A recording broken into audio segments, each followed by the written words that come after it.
કે જગત જાનવાન હવે નન અંગત સુગ્રીવ ન રહ્યા પણ હજી એક હનુમાન એ તો કાયમ બેઠો ખાધા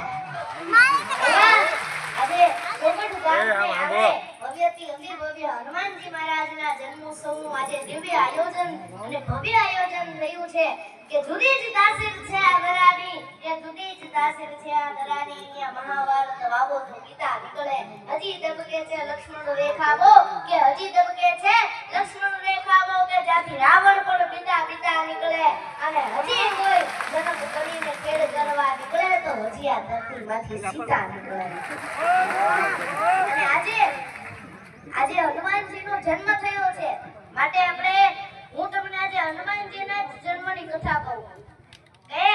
હનુમાનજી એક એવું વ્યક્તિત્વ છે આપણે તો વાતે ક્યારેક અહંકાર પાવી જાય આપણેથી કોક નાનું હોય તો આપણે એમ કહીએ કે તું મારા જેટલો ન થઈ આમ કરી આપણે અહંકારના સાગરમાં ડૂબી જઈએ છીએ પણ આપણને ખબર નથી કે અહંકારની